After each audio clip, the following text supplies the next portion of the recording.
Evening, everybody, and welcome to our womb care clinic, Scars of Womanhood series. This is a series where we feature women who we call our champions and our absolute heroes that come through to tell their stories about the various challenges, their triumphs that they've had throughout their journey of womanhood. And on this webinar series and this particular one, we'll be talking about uterine fibroids. As we might all be aware, all July is Uterine Fibroid Awareness Month. And last month, Womb Care Clinic did host a webinar where we simply touched on uterine fibroids. What are the symptoms? How do they get diagnosed? And we did answer quite a good number of questions. If you missed that particular webinar, please feel free to go to our YouTube channel where you can find Womb Care Clinic and you can catch up on that particular one. In this Scars of Womanhood series, we'll be talking to our hero, Miss Chellah Mwamba, who will be talking us through our journey of uterine fibroids. Allow me to introduce Miss Chellah Mwamba, who is a bold, brilliant, and unapologetically real. Ms. Chellah Mwamba embodies the strength of 1,000 stories yet to be told. A former educator at an all-boys school, she carries the discipline of the classroom and the fire of purpose into every room she enters. Today, she is reshaping her narrative, not only as a licensed insurance agent under Prudential, but as a woman rewriting what it means to live boldly, even when life throws curveballs.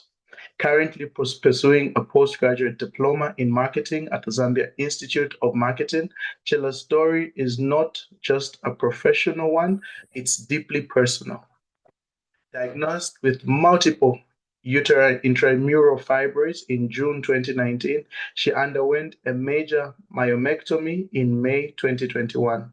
What followed was a storm of surgical scars, spinal anesthesia, recovery setbacks, and emotional resets, but also an awakening, one that reminded her womb does not define her worth.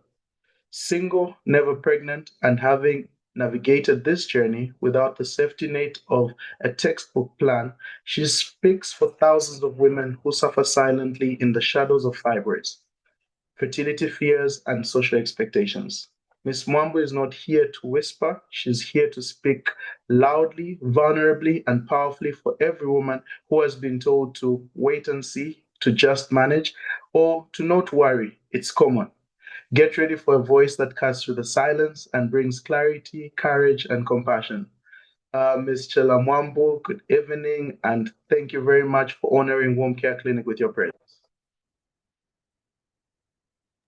Good evening, Dr. Mweemba. Thank you so much for hosting me. Good evening, everybody.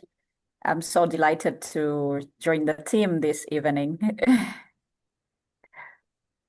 No, thank you very much. And we're very much looking to hear your story because I'm sure it will have a significant impact on so many women out there, on men as well who have a sister, a friend, any family member who might have been going through this particular struggle.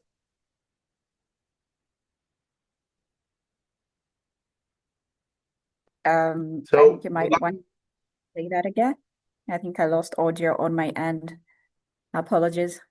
All right, no problem. I was just saying we are very, very honored to have you on our series, and we are honored to have your courage for you to speak up on your story because it's something that we honestly believe will change the lives of so many other women out there, and it will also shed light to men even as they support women that are going through the struggles that you went through. Thank you. Thank you. All right. Allow me to just give you a short overview of uterine fibroids. I say short, it has to be short. My wife always tells me I like to speak so much. So here you go. So what are uterine fibroids? So uterine fibroids are basically non-cancerous growths that develop from the muscle layer of the uterus. If you look at the image on the left, that's just a uterus with so many growths at different points. And that's the basic picture that you get to have about uterine fibroids. So they can grow just about anywhere within the muscle of the uterus. And in terms of what they're called in the medical world, is that they're called leiomyomas or simply myomas. So, a few facts about uterine fibroids. First of all, they're the most common pelvic tumors in females. So, that is something that's very important to know. And how common are they? Statistics have shown that women below the age of 50, at least 20 to 80% of them will develop fibroids at some point in time during their lives. So, this means that these are really, really common. So, they're three times more likely in Black women. So if you find that somebody is of African descent, somebody is Black, you find that the risk of them developing uterine fibroids is three times more likely than, for example, in the Caucasians. So, what are the signs and symptoms of uterine fibroids? So, when it comes to the signs and symptoms of uterine fibroids, you find that the majority of women that actually do seek help for uterine fibroids usually present with heavy or prolonged menstrual bleeding. We know women have got their natural menstrual cycles that they have, but if you find that these cycles are associated with very heavy periods where a woman is soaking maybe more than two pads in a 2 hour period to 4 hour period, then that's what you define as heavy prolonged bleeding. Or you find that the bleeding is going for more than 8 days in particular. Those are what you call that this bleeding is actually very much prolonged. Then you find that some women might actually present to you with very painful menstruation. So you find that once they just have their periods, this period of time is a very debilitating time where somebody has to spend time in bed. They can't even go to work, or sometimes they have to take extremely heavy or high doses of painkillers in order for them to just simply go through their day. Then there are pressure related symptoms, and these symptoms usually come in play when the fibroids are very big and they're found either at the front of the uterus or at the back of the uterus, where they might cause some pressure on the bladder or they might cause some pressure on the rectum. Then there will be some reproductive dysfunction. For some women, fibroids can actually cause painful sexual intercourse. For others, it might cause infertility. Why? Because of the position of the fibroids themselves and because of just the reaction around the fibroids themselves. For some women, you find that they might be a contributing factor to recurrent miscarriages that a woman might actually experience. They can also be pregnancy related complications. These complications include preterm delivery, abnormal presentation of the baby at the time of delivery. Why? Because the space in which the child is growing, there are already other masses that are growing in there. So, how does one get to manage uterine fibroids? To start with, the management of uterine fibroids has to start with patient education. I cannot overemphasize that. It's important for one to know that they actually do have fibroids. What are the side effects or what are the symptoms that these fibroids are causing on their body? And what are some of the complications that fibroids can actually cause to them? So, patient education is key because with patient education comes consent. And consent means you're in agreement to actually go along with the treatment plan that is proposed. But when it comes to the particular management of uterine fibroids, I always like to break it down to make it easier for every client that I get to see. The age, the symptom, and the symptoms usually are due to the size, the number of fibroids, and the location. And one's fertility goals are going to be key in how you're going to be managed. So your treatment plan as a woman who has uterine fibroid will depend on these particular factors. How old are you? What are your symptoms, which is related to the size, number, and location? And then finally, what are your fertility goals? And please remember that one size does not fit all. Then finally, I know we threw in some big medical jargon, even as we were introducing Miss Mwamba, where we talked about she underwent a massive procedure, which is a myomectomy. A myomectomy is an expert surgical procedure to remove uterine fibroids whilst preserving the uterus.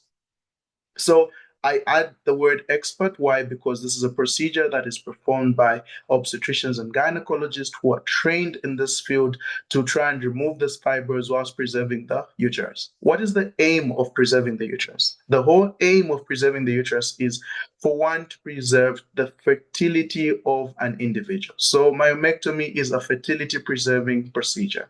There are different types of myomectomy. There's what you call an open myomectomy, which is most commonly done in Zambia, where an incision is made on the woman's abdomen. Then there is a hysteroscopic myomectomy, where this is done through the woman's vaginal canal to the uterus to remove some fibers that are sitting inside the uterus.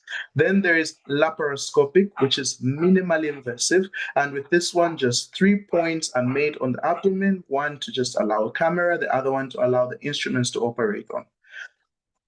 So how is this procedure done? So this procedure is definitely done in theater. That's number one. Number two, it is done under anesthesia, which is just medication to help numb the pain, which might be spinal, where there's an injection on the back, or general, where the woman is made to sleep. So that was my short presentation on uterine fibroids, just to give a short overview for people to understand where we're coming from, what they are. And now I'd love to hand over to our hero, our champion, Ms. Chellah Mwamba, who I'll ask a few questions for her to just share her story. So, Ms. Mwamba, first question. How did you get to your diagnosis of uterine fibroids? Okay. Thank you very much for that question. So apparently how I discovered, I must mention that I was not really experiencing certain symptoms, which I want to believe is the case in most women. You'd find that a majority of the women, most of the times would wait to see certain things before we can even take a step. So for me, initially what I observed was some stomach discomfort. And I must make mention that I have a history of gastritis. So to me, I was just having these gases, gastritic pains, until one day I was at church and I talked to one of I'll say my brother, my church brother, but he's a clinician. At that time, actually, he was a clinical officer, but now he's diverted into pediatrics. So I was telling him how, gastritis has just gotten a little bit bad because every now and then I'm facing all these stomach aches and all. So he just brought out this and said, sis, you are past 26 and you have no child yet. And with African women, so now it just became like a chat. So he started telling me all these issues to say, but you might be thinking it's gases, but maybe it could be fibroids. And now I had no idea because initially for fibroids, I thought, they come maybe after several children, because I think that's as far as I could remember. I would always hear of these cases in much, much older women, others maybe in their almost approaching menopause and stuff. But for the love of knowledge, I listened and then I said, I think I should give it a shot. So, based on that discussion, the following week, I decided to go to the hospital and I did an ultrasound scan. So, it was from there that actually the truth was revealed that the suspicions of my brother, my clinical officer kind of brother, were true. And it was discovered that there were actually multiple intramural. I know I had to start asking a lot of questions because I'm just so inquisitive. I'm so inquisitive. So I asked the doctor, I said, but how come? I think it was a bit disturbing at that time. I said, but how come? I've never used contraceptives. I had to list all these things because according to me, what I knew is you can only get them maybe when you use contraceptives, when you are probably at a certain advanced age. not in your prime per se. Yes, that's the myth. That's the myth. But I mean, that's what society knows after all. So that was how I discovered that I actually had intramural fibroids, multiple intramural fibroids, to be precise, not one. That's I'm actually very, very impressed with your clinical officer brother, because I think he was really spot on with his differentials on what it could have been. Very few people would actually catch that from just somebody, more especially like you said, you've had gastritis all this time, and that's something that's bothered you. So you found that even when it continued to worsen, you're just pointing it out to the gastritis itself.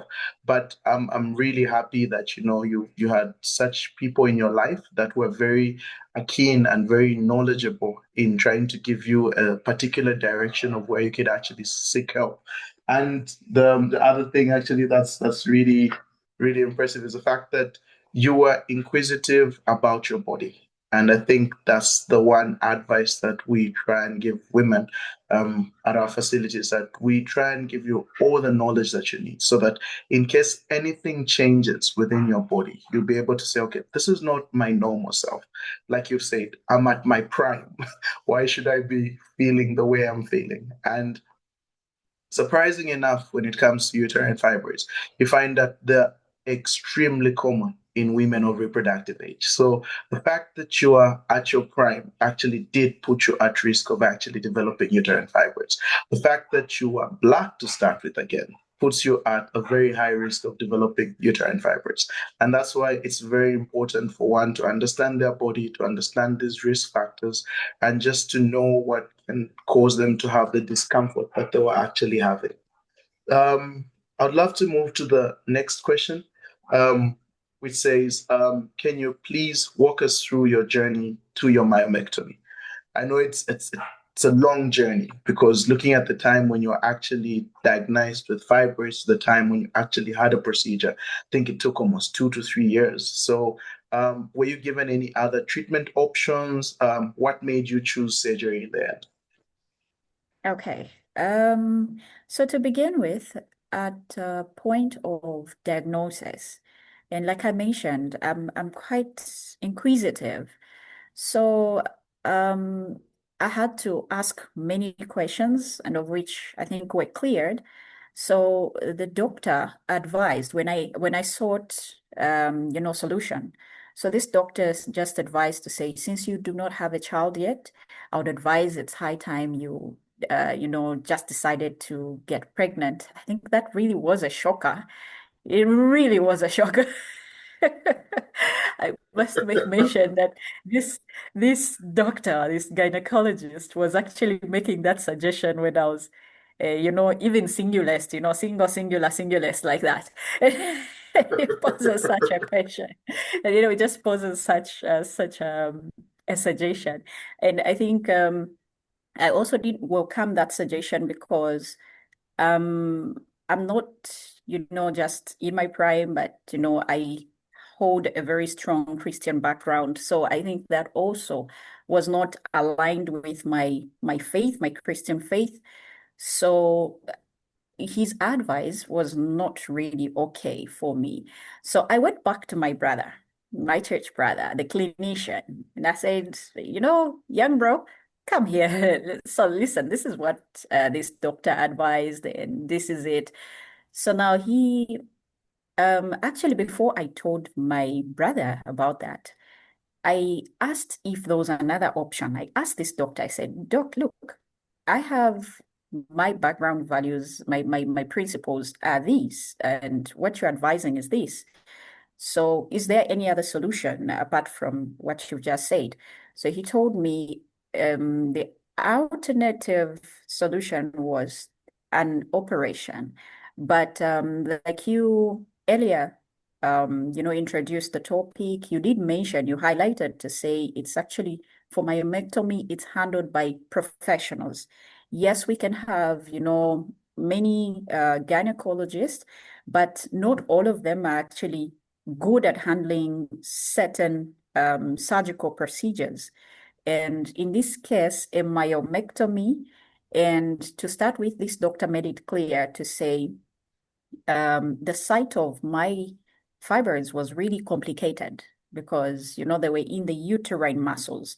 So he made it clear. I began to understand different positions of fibroids. So he said for intramurals, it's a 50-50 thing. He literally just put it out like that. He said it's a 50-50 case. Yes, they are very small, but there are higher chances that things might go wrong during the operation. You might end up not having a myomectomy, but rather maybe a hysterectomy instead, whether accidental or whatever it might be. So I was proud of the fact that this particular doctor was upfront that he was unable to handle such.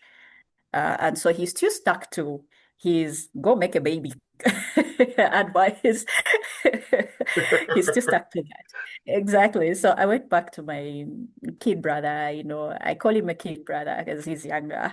So I said, hey, yeah, hey, kiddo, come here, listen, this is what this doctor told me. And so he advised me because at a particular hospital, he just said he was actually working for the hospital. So he said, I know the surgeons we have at this hospital. Truly, what he told you was right. Don't attempt it at this hospital or else you lose your uterus. Nobody right now at this particular hospital can handle a myomectomy. A hysterectomy is a walkover for them, but myomectomy, stay out. So now I had to seek another solution. I can't go against my faith. And again, I can't risk losing my uterus because I was born alone. I'm the only child. So to me, having kids means having my siblings and my children. So the Yeah. need for family also was the reason that I also had to think of surgery eventually. So, but between the myomectomy surgery and the suggestion, I encountered, what do they call them? Some call them supplements, all these herbal stuff. Yeah. You would have all these advice, Exactly. like you try this, yes, and you'd find that these are actually costly, very costly. They'll tell you you need this product and that product. It's a combination of this coffee and that tea and probably this and that multiple products. I mean, they're a business after all. So I did try out one, of course, I won't mention, but let me just say it didn't work. Let's just put it up front. It did not work. So I tried that. We spent money. I remember, of course, I'll be mentioning some names here. It was my uncle, Uncle Friday, who actually helped with my auntie, his wife, Auntie Ida. They helped with funds and all that. But it didn't Yeah. work. Practically, it didn't work. They're my parents, or alternatively, they are thinking we need to do everything possible to help out our niece. But the products were not as productive. So 2021, that's 2 years down the line, practically. I relocated to Lusaka. So initially I was in Kawe, relocated to Lusaka, and I was going for my review just to go and check up Yeah. how far have these gone? Are they constant? Are they growing? What's really happening? So the most impressive thing is in that 2 years, there was not really a significant change. I think they stayed the same size. Yeah, the biggest stayed the same size. So coincidentally, when I went to this particular hospital in Lusaka, I met my wife. Of course, I call her my wife. She's my brother's wife. So she's my wife because Yeah. I love her more. So I met my wife there. And I don't know how you people call it. You pardon me, I'm not a medical personnel. Whether you call them scrub nurses or theater nurses, yes, she's one of those. So Perfect. when I did the reveal there, she just said, Hubby, ah, you know, this hospital, we have one. We have one good gynecologist, is good in all this and that, but for this particular case, I would rather refer you to we called him Bayama, Dr. Nkata. It should be Dr. Nkata Vitumbiko. I hope I'm pronouncing it right. I'm sure he might be with us in this webinar right now, because he really wanted to also come on board. So we went to Dr. Nkata, and Dr. Nkata there now had to ask some questions, because now we're moving to surgery, the surgery part. I need to decide whether to go the surgical way. Of course, the alternative meds did not work. So now I meet Dr. Nkata. I remember very, very well, that was on a Thursday. Within the first week of May, on a Thursday. So we went there. My wife just said, I'm taking you there. She called him. We went to Chipata level 1. It's good. This one I can mention. We went to Chipata level 1 hospital, because that's where Dr. Nkata was working from. I'm sure he's still with that same hospital, I bet. So what occurred is, when I got there, we had a chat. I love the fact that, he was not only a doctor, but who was also being a parent, because he's quite an elderly doctor. He was also being a parent. The inquisitive side in me and the teacher side in me, I need to understand everything, and I need to state all my fears. So That's true. I talked to him. He asked if I had any children, if I was married, of which the answer, of course, was in the negative. The answers were in the negative, rather. So he advised to say, since he actually estimated the size to he equated it to a 3 months pregnancy kind of thing. So he said, I think before they go beyond this, because this is like almost 3 months, it's as good as a 3 months pregnancy size. So I think this can be dealt with. It's best handled now before they go beyond, because these are intramural. They might be, they might end up affecting your fertility. So we need to serve your fertility. We need to save it at all costs, since you want family and all. So when he mentioned of the myomectomy, the first fear I had was the scar. I was thinking, oh my goodness, my tummy is about to become so ugly. It's going to be cut. It's going to be neat and all those stuff, Yeah.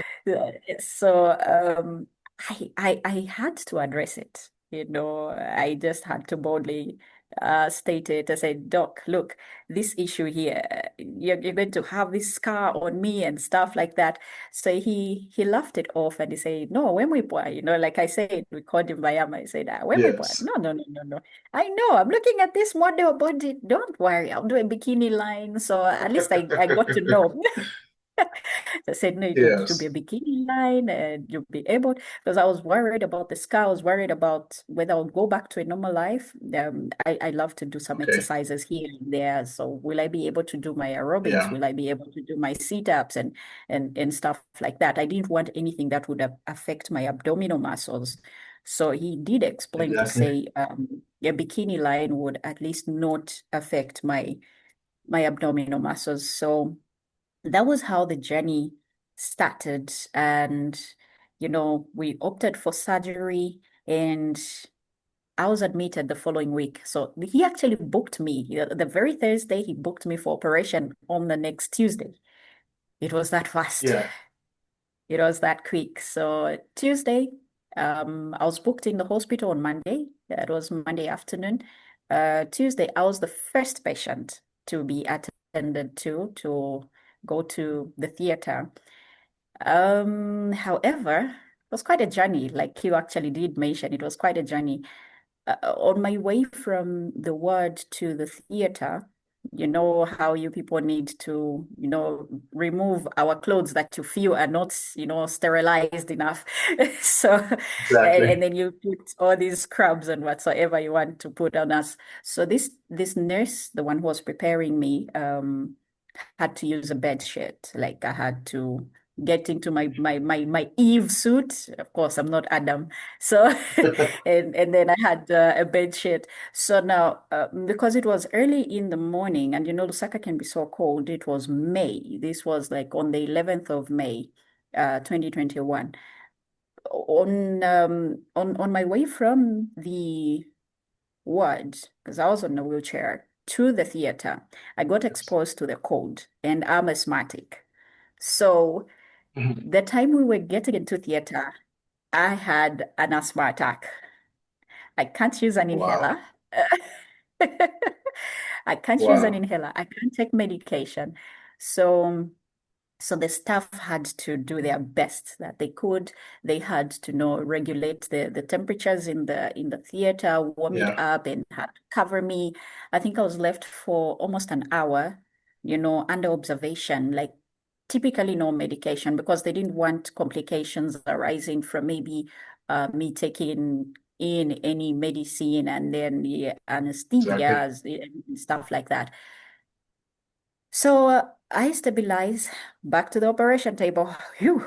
The operation table, very wild, very, very scary stuff. So it was spinal. We went first with the spinal. And just when they thought it had worked, but of course, I had all the questions, do you smoke? Do you drink? And everything was clear. Yes. So of course, the dosage, they did the best. I think my lady was very good. She was so kind throughout. She did her part, but I don't know whether, though I had some discussions to say it could have been maybe my physiology, my blood group. It was discovered that it didn't really numb the other side of me. It numbed one side, it didn't numb the other side. So during the operation, boy, I felt the pain. I went into acute pain, and I remember just screaming softly, like, ah, it was as if I was just going Yeah. to die in that moment. The pain was extreme. And they were so fast, such that instantly they had to give me the GA, the general one, and that was it. Yes. So it looks like maybe I had an overload from the spinal anesthesias to the GA. I had complications after that, but the operation went Okay. just perfectly well, except I developed severe headache and constant vomiting for several days. So that was basically the journey. But I had a very awesome team in that theater. Thanks to Dr. Nkata, thanks to Dr. Noah Mundia, they were a great team. Oh, that sounds like quite a journey. Like I mentioned, it almost took you 2 years from the time that you actually had your diagnosis to the time when you went through and had to have your operation to actually give you that definitive, so more or less in inverted commas type of cure that you needed. Even the advice that you're given, in OBS, we always crack this joke where we tell our patients when they come through is that if a baby doesn't grow in there, something else will.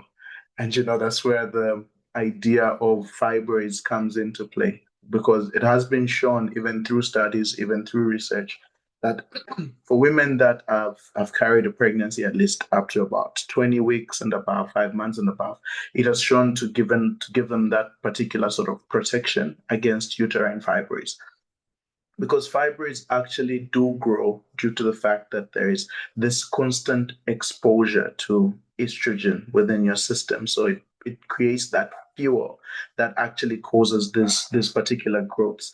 And that's why with pregnancy, when there's that interruption, where there's at least progesterone is the one that is there, you find that it gives you that particular protection. But I think you've then become a medical doctor just based on the way you've explained almost everything that you underwent with the hysterectomy, which is just a removal of the uterus itself altogether. And you find that with hysterectomy, once the uterus is gone, then the problem is gone. But however, hysterectomy is also a major, major procedure that carries with itself its own complications, just like the myomectomy carries itself with its own complications. And the initial team that you went, and this is what I love about medicine. I think a good doctor is one who always knows when to consult and when to escalate things. When they told you they required certain skills for them to take out the fibroid, That was something that was very, very important. You've led us through this, and I know you've touched a bit about what happened to you physically in terms of having very severe headaches in your recovery period due to a post-spinal headache, as we get to call it. It's one of those complications that can happen from spinal anesthesia itself, due to the fact that there's some fluid that has leaked out. So, other than the physical aspect of it, did you how was your recovery in terms of emotionally and your social reintegration of getting back to work?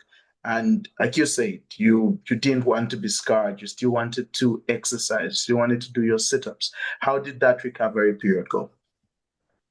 Okay, so for the recovery period, I think there's post-operation, it was really short. It was almost instant. But prior to operation, emotionally, I think that was it took so long. I think it took the whole 2 years that I had not yet done the operation. It was the deepest scar, to be precise, not the physical one, but the emotional one was the deepest scar I had. Reason being, I felt deeply disappointed in God, deeply at that. So Okay. it also it also affected my social interaction. Like I remember withdrawing myself a little bit from most of the church activities, because to me it was a Yeah. pain point. I said, Lord, there is no way you can subject me to this. Like, I lived my life a certain way when I should Yeah. have probably been living it the other way around. But is this the payment I'm Hmm. getting from, trying to be all this good child? I think it's just a normal or psychologically human for us to always expect an incentive, a reward for being a good child. Yeah, so it Exactly. was like I was so disappointed in God. It was like, God, maybe to bring it back to the human side, it's like you have these two children. One doesn't like washing dishes, and then there's this one who's always there to wash the dishes because mommy said wash. And then suddenly it looks like the one who doesn't wash dishes, everything is okay. But then you who's always doing the right thing, things go messed up. And it was that kind of frustration, like, okay, so is this my reward? I was really, really active prior to the operation. I mean, prior to the diagnosis, I was really active. I would even go out of the country, like just do my church services and everything. But after that, Yeah. I really, really had to withdraw. I felt it was pointless. I said, okay, so it's like I've wasted much of my youth time, serving the Lord when other youths are out there doing whatever Yeah. should be done. And then the reward is not as good. So I think that was the biggest part of it. My whole journey, the biggest Yeah. part was the emotional trauma, the emotional uh, damage, I would say, that came with it. Um, but how did I heal? At operations time, I healed instantly.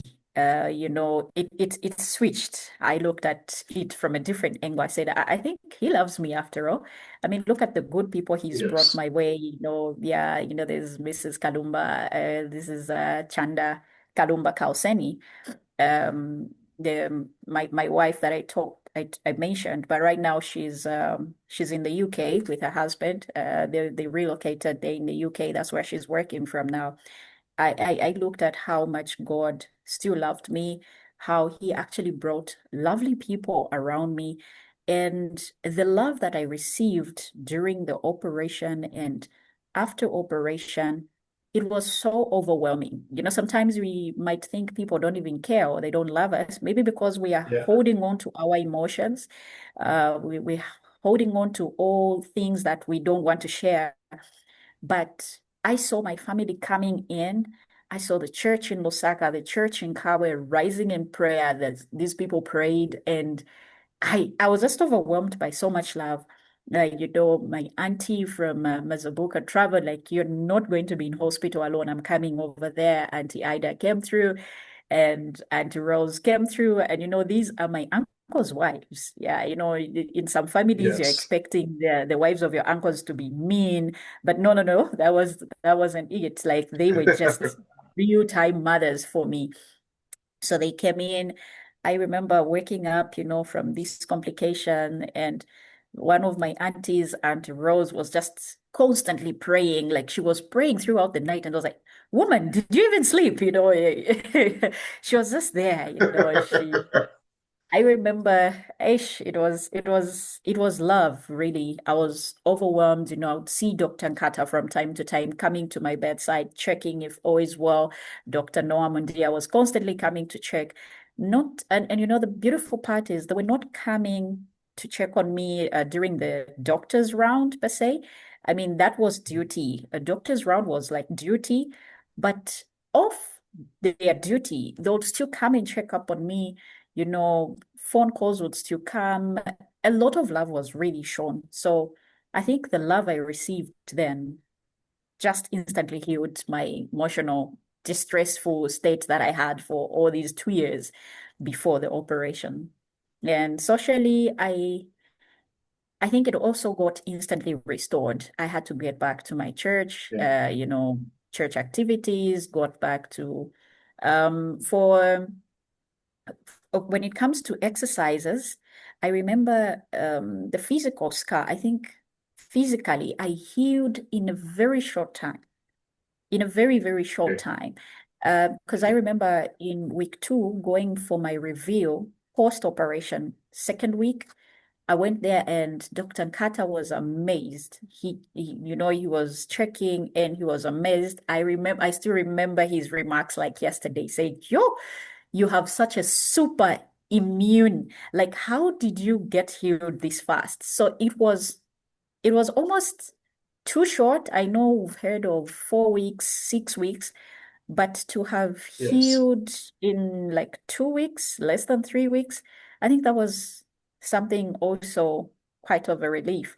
So yes, it didn't take much of the time apart from the headaches and the vomiting, but I think after operation, physically, I healed super fast, and I remember doing my first sit-ups, I think in the fourth week. I was good. It was just testing. We're testing the mic. 1, 2, sit up, 1, 2.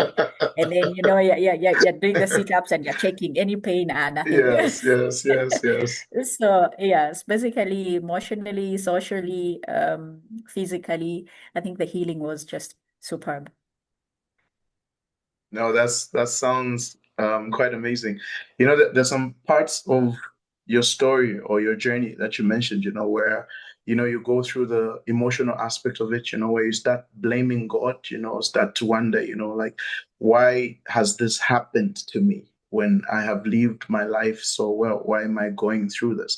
And then you reach a point where you find gratitude and you're grateful. And even as I was listening to your story, I was like, but she has a lot of things to be grateful about. She met somebody at her church that actually pointed her in the right direction. There are women that won't get that opportunity until the problem is a bit too big. Then she passed through different hands where people were able to pass her on to the right people, and which is pretty amazing. And I think the support system that you had is something that we underrate so much in terms of family supporting, and I think that's why this message is for everybody to know that, you need to stand with the people that are going through, their journey of uterine fibroids, because maybe some of the pain that they're feeling might not even be physical, like yours was more emotional, affecting you on that spiritual side of things. And actually, when it comes to your recovery process, if you look at something that we try and preach, if you keep healthy and physically active, you find that even your recovery is going to be much faster. And I think that did play a major role to your recovery. And I think you also had an excellent surgeon, but also, the fact that you kept physically fit prior, you find that that also did play a role in recovery. So you can never overemphasize the need for a healthy lifestyle, even in the prevention of uterine fibroids. Um, we're winding down. Um, is there anything that you wish you were told or you knew before your myomectomy itself? I know you said you asked a million and one questions, and I do not doubt you. But looking back, is there anything that you wish you knew? Well, the fact that I was so inquisitive, I think I knew most of the things that I really needed to know prior to that. But the only thing Perfect. that I really wish to know was I wish I knew that some complications like, the headache that I experienced for over 5 straight days, it was really ugly that I couldn't walk straight. If I walked straight, it was so painful. I had to squeeze my head to get a bit of some relief. And the Okay. vomiting, I stayed in hospital for 6 good days, no food, no water. I was literally surviving on drips. I don't know whatever Yeah. went wrong because every time I took water, took food, I would constantly throw up, throw up. And I'm talking about a journey that, I was in hospital from a Monday and only discharged the following Monday. I felt that was quite an overstay because I remember one even making fun of me. I was nicknamed landlord in the ward because I Yeah. overstayed. I overstayed. Um, so I feel maybe that's the only thing that I really needed to know. I wish I knew of possible complications like the ones that I ended up having. And of course, there was a time that I must mention my scar developed a keloid. It was superb Yeah. all along, but then there was a moment that I was exposed to something that caused an inflammation and it resulted in a Yes. keloid. And I think that also really scared me a whole lot. Like now this is looking ugly. This is not how the scar was looking initially. But I don't know, maybe thanks to the immunity system that was bravoed by Dr. Nkata. I think now we're good. The color just disappeared on its own with time. Like we all good and we just back to all smooth skin. So I just wish I knew about possible keloids and possible complications that arise from operation. Oh, that's very true. And I know we do have even medical personnel that are logged in. If you The way you tell your story, like the way you tell the story of how your surgeon was there for you, even past the operation, past the duty. And that's something I think that most of us need to encompass in our practice, where we see our patients a bit beyond just being the patients, but as human beings, as our fellow brothers and sisters that we need to reach out to.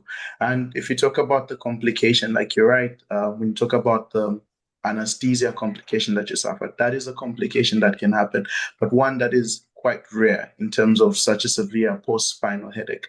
And I think very much so it's something that we need to sort of do discuss with our patients before going to theater, to say you might have these complications, because there's still some preventive measures that are there, the type of needle that you use when you're doing the spinal anesthesia, how long you lie on your back, just a patch that you place there that ensures there's no continued leakage. So those are some of the things that are very important in terms of the counseling.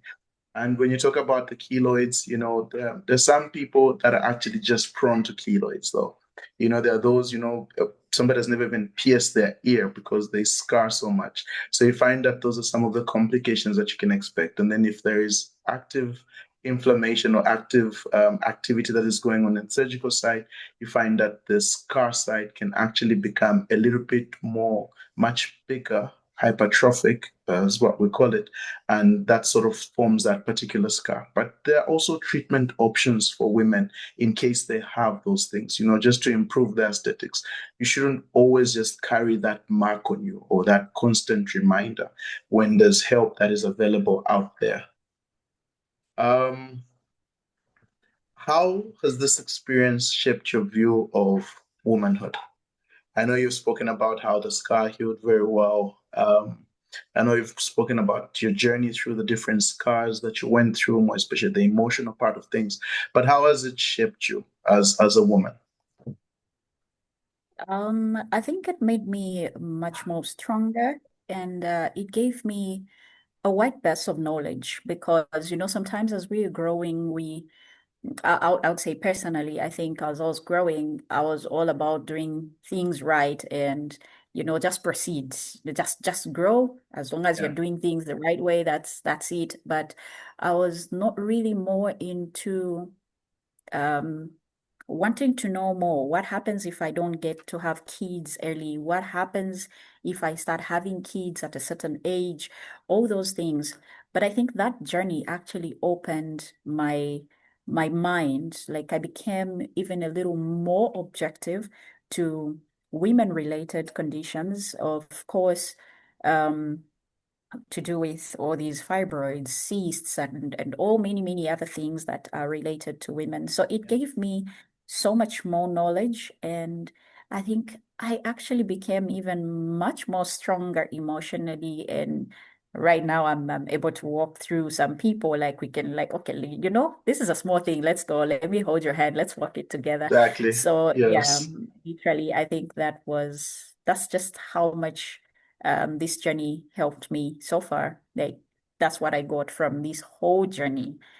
A much more stronger, more courageous, and really more knowledgeable woman than before. Perfect. So my final question.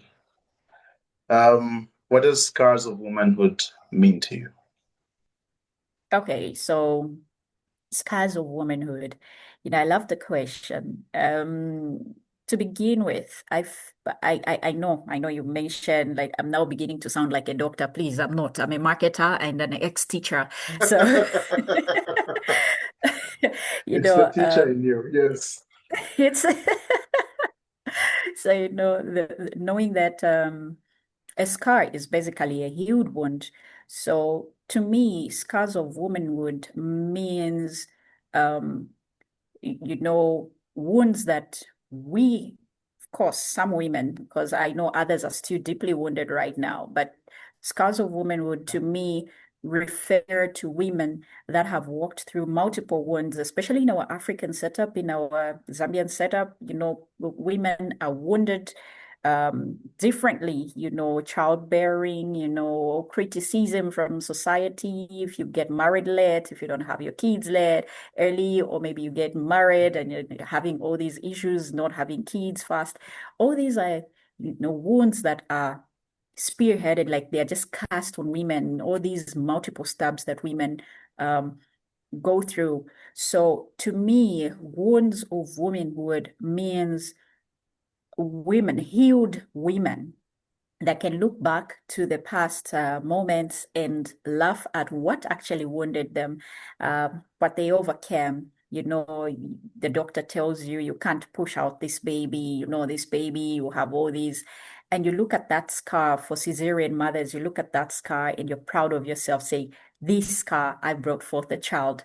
Maybe it's a woman that suffered, late marriage, people mocking and oh, and then you look at your husband and like, I'm glad I waited. That to me Yeah. is Yeah. what scars of womanhood really means. Going past what should have broken you, healing past the wounds that should have actually broken you, but you go beyond them, look back and be proud of yourself. No, perfectly summed up. Um, Thank you very much, Miss Wambo, for telling your story. I'm sure everybody that logged on, people that are going to watch this recorded on our platforms, they'll sit and they'll listen with the intrigue that I have listened with, and that I'm sure many of other people have listened with. Your story has been one of so much courage. Your story has been one that has had its complications, and yet you're here to tell it proudly, and you are an absolute hero. And as Womb Care Clinic, we absolutely applaud you, and we're extremely Thank grateful you. for taking the time to just share your story. I'm sure a lot of women will be encouraged, a lot of women will be strengthened by this one. I know I'm a better doctor now, having listened to your story, because I think there's still parts of me that needs to grow. And I always tell myself, in life, if you're not growing, then you're dying. So I think I've learned Right. so much from your story, and I think I'll be a far much better doctor a lot of people that I'll be able to attend to just based on your story, and I'm very, very grateful for that. Yes. I don't know whether there are any sort of questions from the chat, maybe not towards Miss Mwambu, maybe just general questions. I don't know whether there are anything else. Maybe just in like 2 minutes, so we can close.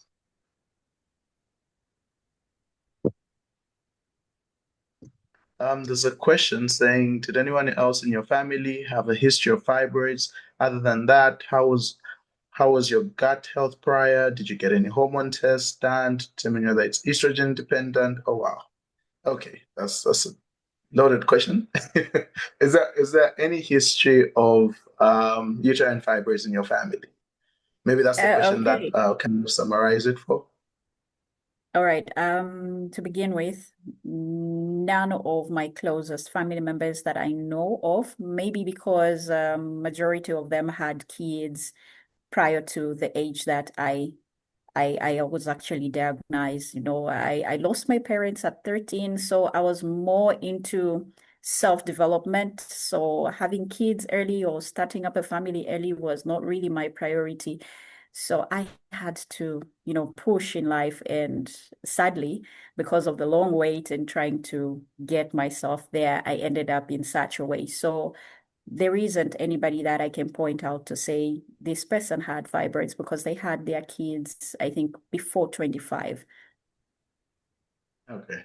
No, that's perfectly fine. This question from Natalie L. Can a pregnant woman with fibroids have a normal delivery? Um, Loaded. Simple answer is no. The major reason why, Madam Natalie, is that if you look at, for example, uterine fibroids and where they're found, if they're sitting inside the muscle of the uterus, and then oh wait, can a pregnant woman with fibroids have a normal delivery? That one, the answer is yes. Sorry, I thought you were asking a woman with fibroids who's had a myomectomy, where the fibroids have been removed. So that one, the answer is yes. You can have a normal delivery as long as there are no any other complications during your pregnancy, during the labor process itself. So just having fibroids alone is not an indication for you to have a cesarean section.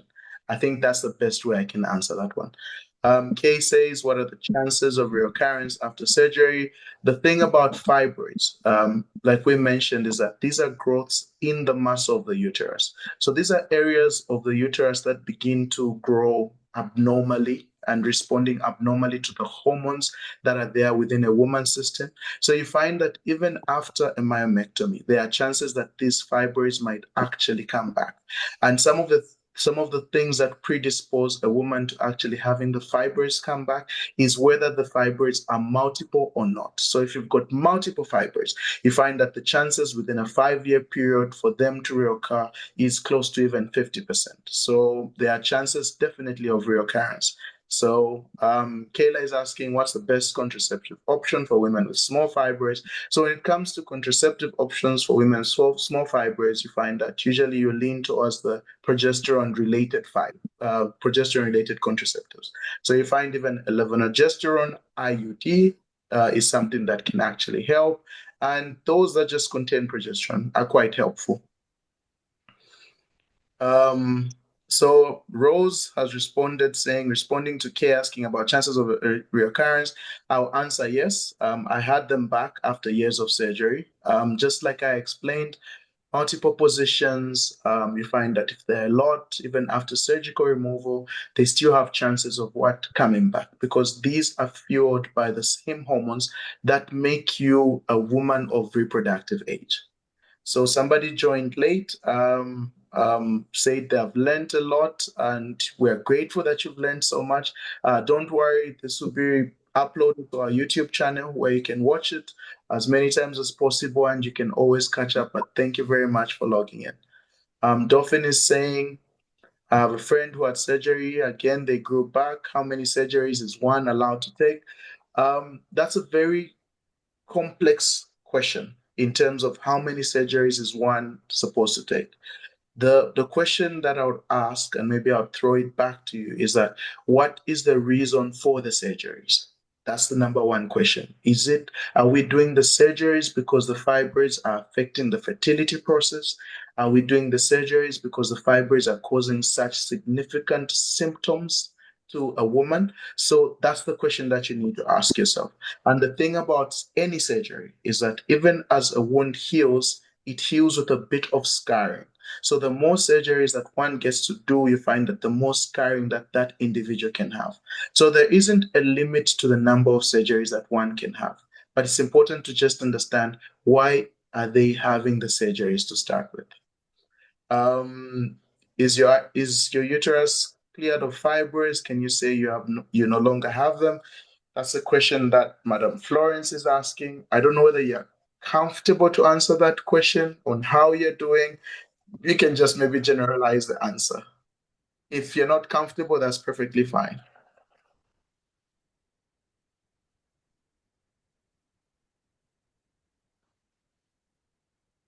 Miss Mambu?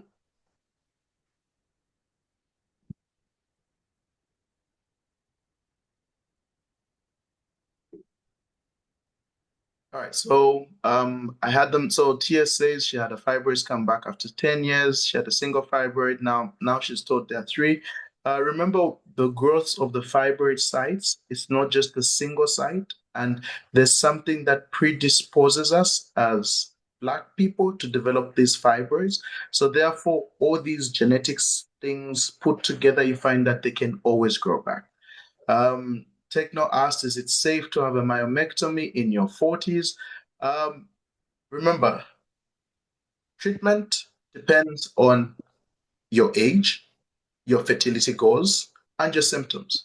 So it depends on why you're doing the myomectomy to start with. So it's for fertility reasons, then it's safe to do. If it's for any other reasons, then like you really need to have that discussion with your provider too, so that you can know the pros and cons of having to undergo a myomectomy. Knowing clearly that even after a myomectomy, there's a chance of the fibroids actually coming back. So that's something that is very important. Kivenda says, thank you so much. Learned a lot, Doc. You're most welcome. Do those contraceptives shrink or they just help reduce in terms of heavy periods? So you find that some contraceptions, like the levodopa IUD, actually has been shown to help reduce the volume in terms of the size of the fibroids. So some will cause your periods to go away, and through that aspect of things, you find that even the size of the fibroids will be reduced. Kayla has asked, do you accept Liberty Health Insurance at Home Care Clinic?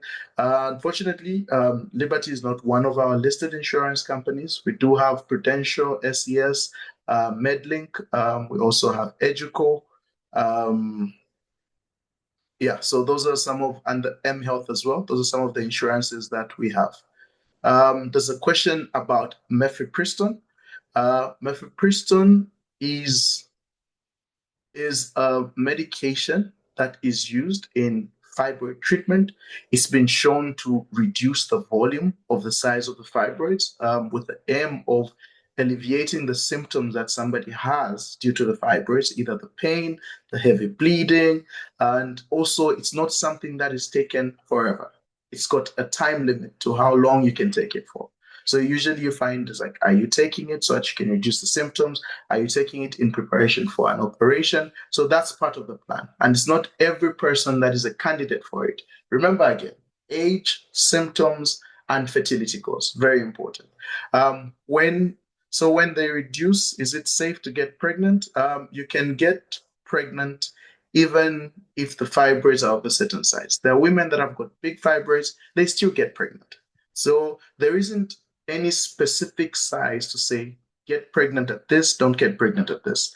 One very important point is that for a woman who's undergone a myomectomy, which is a surgical removal of the fibroids, you find that what is important is that she waits at least 3 months before she decides to get pregnant. Because at that point in time, the muscle would have healed well enough to allow the uterus to expand even as the baby is growing in there. So we seem to have run out of time. I think if there are any other questions, please visit our Facebook page. You can always drop your questions there. We'll be able to answer them from there through lots of segments that we have. And do stay in tune for our next webinar series. I don't know whether Miss Mwamba is there. I would love to give her the opportunity to give her closing remarks because she's the star of the show and it wasn't really about us. Miss Mwamba, are you there?